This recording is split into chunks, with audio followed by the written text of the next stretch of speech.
Au début, je ne lisais jamais les critiques. Ensuite, il m'est arrivé de les ignorer pendant des mois, parce que j'avais mes idées sur ce que j'avais à dire et que les critiques s'égaraient. Le critique croit nous donner au public. Ce n'est pas vrai. Il donne au public l'idée qu'il se fait de nous. Il peut en venir du mal ou du bien. Mais cela ne m'a jamais influencée. Je me souviens d'un soir où nous devions danser au théâtre Martin Beck. Et il y avait une terrible tempête de neige. Nous étions tous dans les coulisses à nous demander si nous danserions. Nous allions et venions nerveusement, jetant chaque fois que nous le pouvions un coup d'œil par le rideau de scène. Et puis, les sièges ont commencé à se remplir, et bientôt, toutes les places furent occupées. Quelqu'un demanda à Martin Beck, « Vous avez déjà vu Martha Graham danser ?»« Non, répondit-il. Pourquoi faire ? Elle a rempli la salle. » Attitude très courante à l'époque. L'important, c'était d'être bon au box-office. Et nous l'étions. Je n'oublierai jamais ce qu'a dit le danseur et chorégraphe anglais Frederick Ashton, que l'on considérait généralement comme le danseur créateur le plus important de Grande-Bretagne, et qui devint, plus tard, directeur du Royal Ballet. Ashton et ses amis se trouvaient dans le public au Little Theatre de New York en 1927, quand j'ai dansé Revolt, sur une musique d'Arthur Honegger. Formés selon les traditions de Mary Rambert, qui avait dansé avec Nijinsky, les amis de Frédéric n'aimaient pas ce qu'ils voyaient. Ils voulurent quitter la représentation avant l'entracte. Mais Frédéric se tourna vers eux en disant « Elle est bien, elle est théâtrale ». À ce moment-là, je sortais à peine des Folies et de plusieurs années chez Dennis Shawn. Certains des mouvements que j'avais développés ou que l'on me disait que j'avais développés n'étaient pas des créations, mais de vagues réminiscences. Ils étaient gauches, ils n'étaient sans doute pas beaux au sens de ce qu'on attendait alors de la danse. Fanny Brice fit même une parodie de Revolt dans les Ziegfeld Follies. Ça s'appelait Revolt. Elle dansait sur une musique intitulée Modernistic More, avec un grand talent satirique et sans aucune vulgarité. De toute évidence, elle m'avait vue à l'œuvre. En mime accompli, elle avait imité mon maquillage, mes coiffures, mes costumes, mes expressions et toute ma sévérité. Ces girls étaient des copies conformes de mes danseuses. Je pense qu'elle s'était inspirée à la fois de Heretic et de Celebration. Elle arrivait en chantant « Jumping, jumping, jumping », suivie de toutes ces girls en train de sauter. Et à la fin, elle se précipitait vers la rampe, écartait les mains exactement comme je le faisais dans un ballet intitulé « Act of Pity » et s'écriait avec son merveilleux accent yiddish « Revolt ». J'ai été la voir 4 fois, mais je n'ai jamais eu le courage d'entrer dans les coulisses.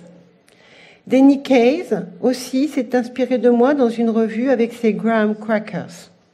Mais mes préférences vont à ce qu'a fait Cyril Richard dans une revue anglaise. Il s'était fait entièrement maquiller, coiffé et habillé comme moi et se livrait à une interprétation hystérique de Frontier. Je n'ai jamais été très chaude pour les imitations de femmes par des hommes, mais là, je n'ai pu que donner raison à Mae West qui disait « Qu'est-ce que ça peut faire ? Les femmes font ça depuis des années !»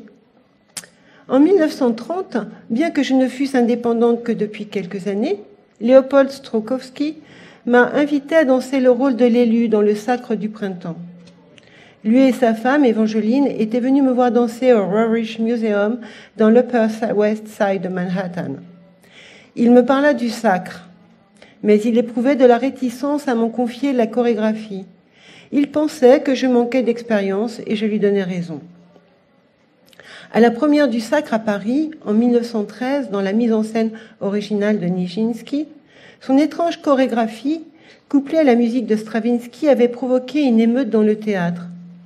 Se tournant vers son voisin qui applaudissait avec enthousiasme la nouvelle gestuelle et sonore, une vieille dame très convenable l'avait frappée sur la tête avec son parapluie. Comme la plupart des Parisiens, elle était profondément choquée par cette musique.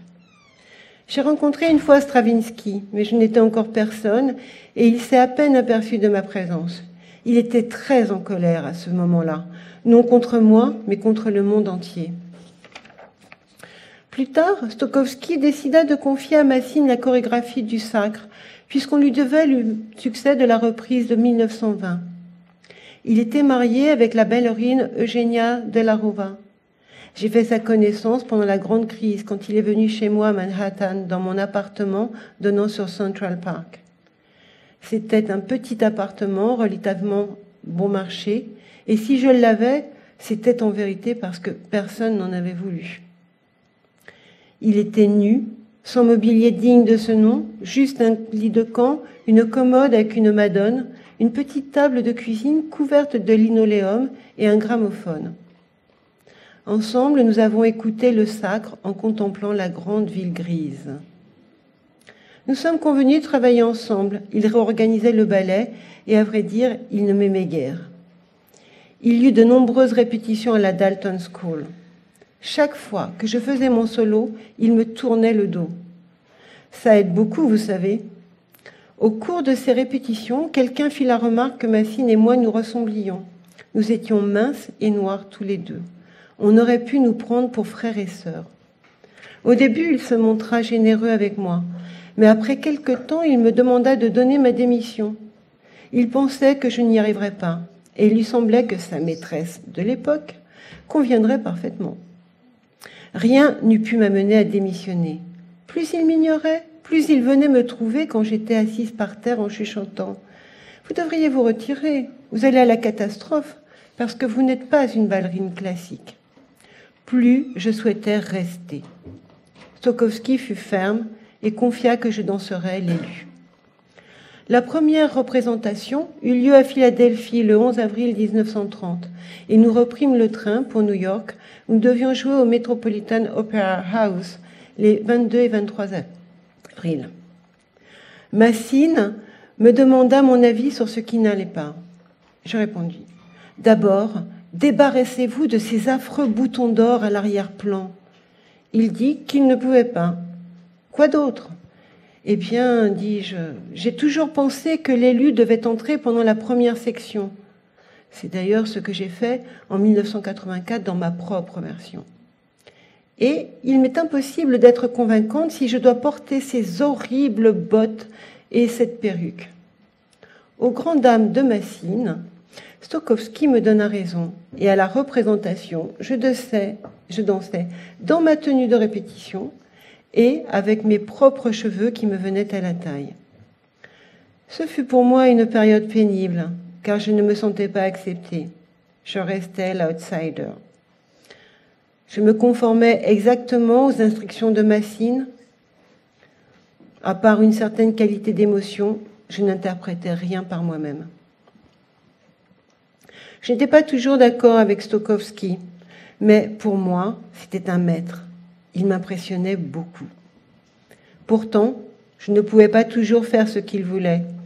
À la suite d'un désaccord, il vint me présenter ses excuses dans le studio où je me trouvais avec un groupe de gens. « Le maître ne peut pas se tromper, lui dis-je. » Et il battit en retraite. Alfred Stieglitz était venu voir le Sacre du Printemps au Metropolitan Opera House. Peu après, je me rendis à sa galerie, au 291 5e avenue. Je connaissais les tableaux et les photographies qui s'y trouvaient exposés, mais je n'éprouvais pas un grand intérêt pour la vie mondaine de ces artistes.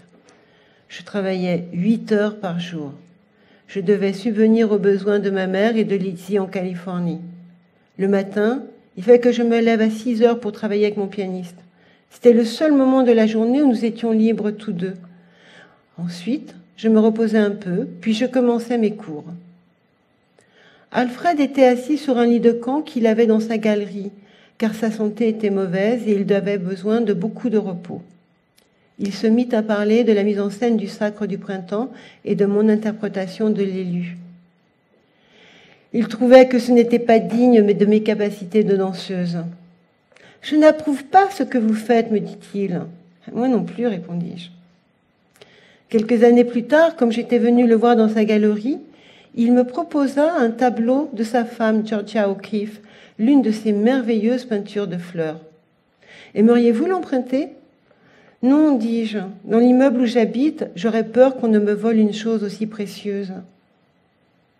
Je pouvais rendre visite à Alfred aussi souvent et que je le désirais. Et souvent, je m'asseyais près de lui et il me lisait des passages des merveilleuses lettres de Georgia.